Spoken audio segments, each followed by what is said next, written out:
سنی وہ دنگ رہ گئی۔ اس بچے کو تو وہ روزانہ ناظرہ پڑھایا کرتی تھی، وہ شاید راہیم کا چھوٹا بھائی تھا، پھر وہ ایسے کیوں بات کر رہا ہے؟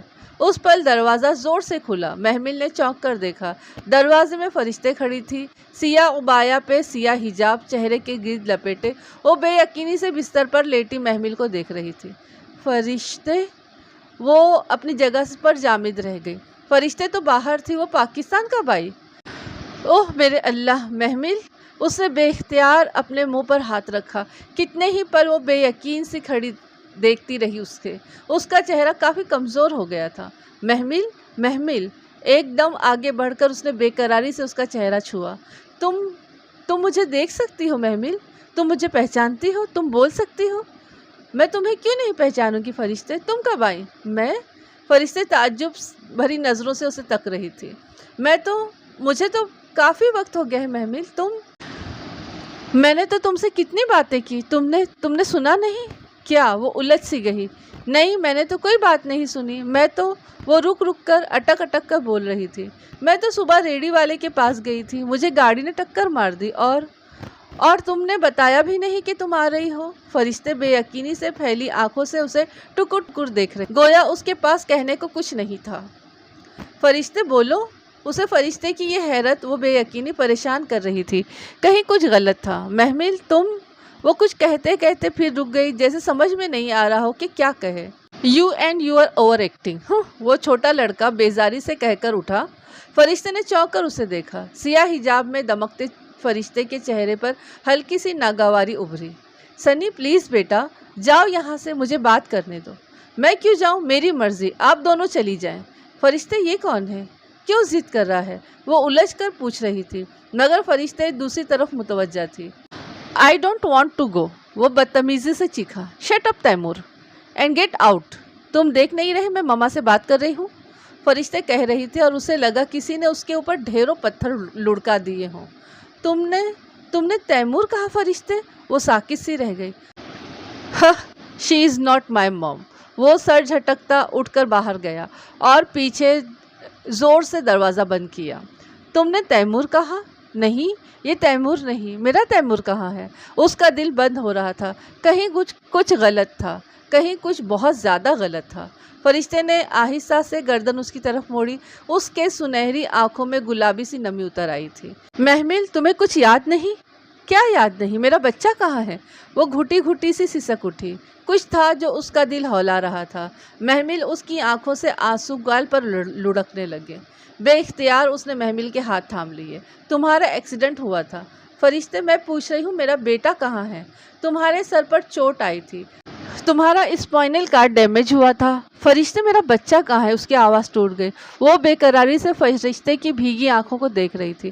محمل تم بے ہوش ہو گئی تھی، تم کوما میں چلی گئی تھی۔ مجھے پتا ہے صبح میرا ایکسیڈنٹ ہوا تھا، اور یہ کہتے ہوئے بھی وہ جانتی تھی کہ یہ وہ صبح نہیں تھی۔ وہ صبح نہیں تھی، وہ 7 سال پہلے کی صبح تھی۔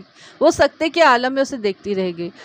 وقت 7 سال آگے بڑھ گیا تھا۔ تمہیں کچھ یاد نہیں؟ وہ ساری باتیں جو میں نے اتنے برس سے تم سے کرتی آ رہی ہوں، وہ دن، وہ راتیں جو میں نے ادھر تمہارے ساتھ گزاری، تمہیں کچھ بھی یاد نہیں؟ وہ پتھر کا بت بن گئی تھی۔ فرشتے کو لگا وہ اس کی بات نہیں سن رہی۔ ڈاکٹرز کہتے تھے کہ تم کبھی بھی ہوش میں آ سکتی ہو۔ ہم نے بہت ویٹ کیا تمہارا محمل، بہت زیادہ۔ آنسو متواتر اس کے دمکتے چہرے پر گر رہے تھے۔ وہ گمسم سی اسے دیکھے گئی، گویا وہ وہاں تھی ہی نہیں۔ میں نے تمہارے اٹھ جانے کی بہت سی دعائیں کی تھی محمل۔ میں نے اپنا PhD بھی چھوڑ دیا۔ تمہارے ایکسیڈنٹ کے دوسرے مہینے میں ہی میں آ گئی تھی۔ 2 ماہ رہی، پھر واپس گئی، مگر دل نہیں لگ سکا، میں پڑھ نہیں سکی۔ پھر میں نے سب پڑھائی چھوڑ دی اور تمہارے پاس آ گئی۔ اتنے برس محمل، اتنے برس گزر گئے، تمہیں کچھ بھی یاد نہیں محمل؟ فرشتے نے ہولے سے اس پتھر کے مجسمے کا شانہ ہلایا۔ وہ ذرا سی چونکی، پھر اس کے لب کپکپائے۔ میرا تیمور؟ یہ بچہ جو ابھی یہاں تھا وہ تیمور تھا، ہم اسے سنی کہتے ہیں۔ مگر وہ کیسے مانتی؟ وہ جسے کوئی کالونی کا بچہ سمجھی تھی، وہ اس کا اپنا بچہ تھا؟ یہ کیسے ممکن تھا؟ اسے تو لگا تھا کہ وہ بس ایک دن کے لیے سوئی تھی، یا پھر شاید ایک دن کا ایک حصہ۔ پھر صدیاں کیسے بیت گئیں؟ اسے کیوں نہیں پتا چلا وہ تیمور نہیں؟ اسے کورٹ میں لیٹا وہ اپنا نومولود بچہ یاد آیا۔ فرشتے وہ میرا بچہ ہے؟ او خدا! اس نے بے یقینی سے آنکھیں موند کر کھولی۔ وہ اتنا بدل گیا ہے؟ بہت کچھ بدل گیا ہے محمل، کیونکہ وقت بدل گیا ہے۔ وقت ہر شے پر اپنے نشان چھوڑ جاتا ہے۔ ہمایوں، اس کے لب پھڑپھڑائے۔ ہمایوں کہاں ہے؟ نرس نے بتایا تو اس نے اسے کال کر دیا تھا، مگر وہ لمحے بھر کو ہچکچائی۔ وہ میٹنگ میں تھا، رات تک آ سکے گا نہیں۔ فرشتے، تم اس کو بلاؤ، پلیز بلاؤ، اس سے کہو محمل جاگ گئی ہے، محمل اس کا انتظار کر رہی ہے۔ وہ میرے ایک فون پر ہی دوڑا آتا تھا۔ وہ 7 سال پہلے کی بات تھی محمل۔ وقت کے ساتھ یہاں بہت کچھ بدل گیا ہے، لوگ بھی بدل جاتے ہیں۔ وہ کیوں نہیں آیا؟ وہ کھوئی کھوئی سی بولی، عجیب بے یقینی تھی۔ محمل پریشان مت ہو، پلیز دیکھو، وقت ہمایوں کو نہیں بدل سکتا۔ میرا ہمایوں ایسا نہیں ہے، میرا تیمور ایسا نہیں ہے۔ وہ ہذیانی انداز سے چلائی، اتنی بے یقینی تھی کہ اسے رونا بھی نہیں آ رہا تھا۔ فرشتے تعصب سے اسے دیکھتی رہی۔ ابھی اسے سنبھلنے میں وقت لگے گا، وہ جانتی تھی۔ فرشتے چلی گئی اور وہ منہ پر چادر ڈالے آنکھیں موندے لیٹی رہی۔ اسے یقین نہیں تھا کہ فرشتے نے اسے سچ بولا ہے۔ اسے لگ رہا تھا کہ یہ سب ایک بھیانک خواب ہے، اور ابھی وہ آنکھ کھولے گی تو سارا خواب ٹوٹ جائے گا۔ پھر اس نے آنکھ ہی نہیں کھولی۔ اسے ڈر تھا کہ خواب نہ ٹوٹا تو وہ ٹوٹ جائے گی۔ جانے کتنا وقت گزر گیا، وہ لمحوں کا حساب نہ رکھ پائی، اور اب کون سے حساب باقی رہ گئے تھے۔ دروازے پر ہولے سے دستک ہوئی۔ اس نے لمحے بھر کو آنکھیں کھولی۔ ہوا سے چہرے پر پڑی چادر سرک گئی۔ منظر صاف واضح تھا۔ کھلے دروازے کے بیچ وہ کھڑا تھا۔ اس کی نگاہیں وہی ٹھہر سی گئی۔ وہ وقت تھم سا گیا، لمحے ساکن ہو گئے۔ وہ ویسے کہ ویسا ہی لگا تھا، اتنا ہی وجیح، اتنا ہی شاندار، مگر اس کا جذبات سے عاری چہرہ، اس پر چھائی سنجیدگی نہیں، وہ شاید ویسا نہیں رہا تھا۔ وہ آہستہ سے قدم اٹھاتا بیڈ کے قریب آیا اور پائنتی کے ساتھ رک گیا۔ ہمایوں، وہ تڑپ کر رہ گئے۔ بے اختیار آنسو آنکھ سے گرنے لگے۔ کیسی ہو؟ وہ پائنتی کے قریب کھڑا رہا، اس سے آگے نہیں بڑھا۔ آواز میں بھی عجیب سی سرد مہری تھی۔ ہمایوں، وہ رونے لگی تھی۔ یہ سب کیا ہے؟ یہ کہتے ہیں کہ اتنے سال گزر گئے، میری نیند اتنی لمبی کیوں ہو گئی؟ معلوم نہیں، ڈاکٹرز کب تمہیں ڈسچارج کریں گے؟ وہ کلائی پہ بندی گھڑی دیکھ رہا تھا، جیسے جانے کی جلدی ہو۔ اس کے لہجے میں کوئی ناراضگی کا عنصر نہیں تھا، بلکہ بہت ہموار لہجہ تھا، لیکن شاید ان کے درمیان کچھ بھی باقی نہ رہا تھا۔ میں ٹھیک ہو جاؤں گی نا ہمایوں؟ جیسے وہ تسلی کے 2 بول سننا چاہتی تھی۔ وہ اب جیبوں میں ہاتھ ڈالے تنقیدی نظروں سے اطراف کا جائزہ لے رہا تھا۔ یہ سب کیا ہو رہا تھا اس کے ساتھ؟ ہمایوں اور تیمور، وہ اس طرح سے کیوں کر رہے تھے دونوں؟ ان کا سلوک اس طرح سے کیوں تھا اس کے ساتھ؟ ہمایوں، مجھ سے بات تو کرے۔ ہاں کہو، میں سن رہا ہوں۔ وہ متوجہ ہوا، لمحے بھر کو نگاہ اس پر جھکائی۔ اس کے آنسو تھم گئے، وہ بالکل چپ ہو کر رہ گئے۔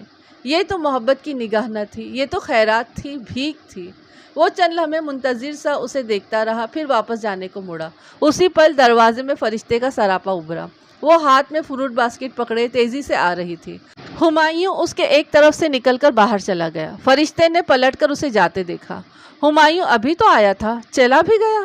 کیا کہہ رہا تھا؟ اچنبھے سے کہتے ہوئے اس نے گردن ایک جانب موڑی۔ محمل کے چہرے پر کچھ تھا، وہ لمحے بھر کو چپ سی رہ گئی۔ فکر مت کرو، وہ ہر کسی سے ایسے ہی بیہو کرتا ہے۔ وہ ماحول کو خوشگوار کرنے کے لیے کہتی ہوئی آگے بڑھی اور فروٹ باسکٹ سائڈ ٹیبل پر رکھی۔ مگر میں کسی تو نہیں ہوں فرشتے؟ وہ ابھی تک نم آنکھوں سے کھلے دروازے کو دیکھ رہی تھی۔ سب ٹھیک ہو جائے گا، سب کچھ، تم فکر کیوں کرتی ہو؟ مگر وہ مجھ سے بات کیوں نہیں کر رہا تھا؟ اس کی آنکھیں پھر سے ڈبڈبا گئیں۔ محمل دیکھو، اس تبدیلی نے وقت لیا ہے تو اس کو ٹھیک ہونے میں بھی وقت لگے گا۔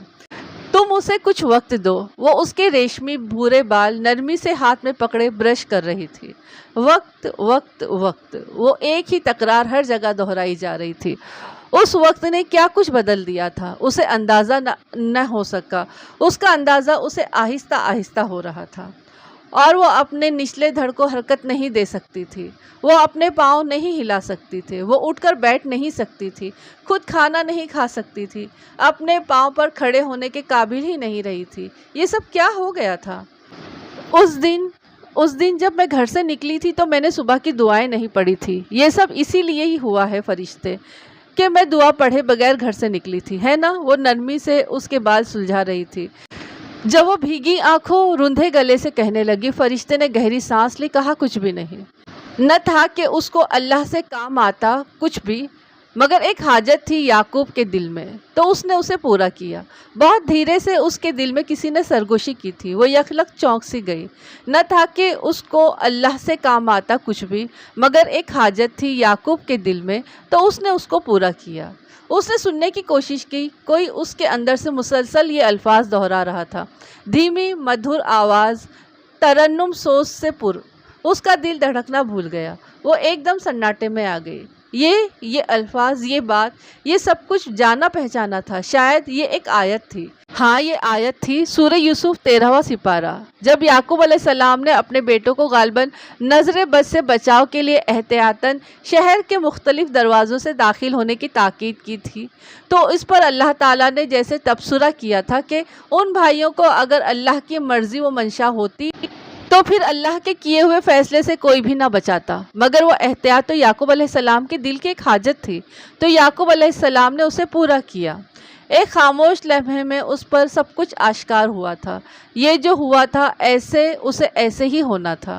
وہ جو کر لیتی یہ اللہ کی مرضی تھی، وہ ہو کر ہی رہتی تھی۔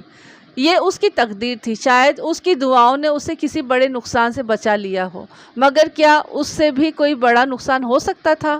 کوما، معذوری، بیزار شوہر، بدکتا ہوا بچہ، اب کیا رہ گیا تھا زندگی میں؟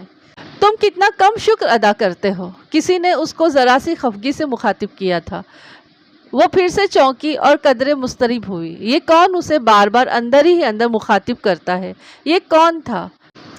فرشتے، پلیز مجھے کچھ دیر کے لیے اکیلا چھوڑ دو، وہ بہت بے بسی سے بولی تھی۔ تو فرشتے اس کا بالوں سے برش کرتا ہاتھ رک گیا، پھر اس نے جیسے سمجھ کر سر ہلا دیا۔ اوکے، اس نے برش سائڈ پر رکھا اور اٹھ کر باہر نکل گئی۔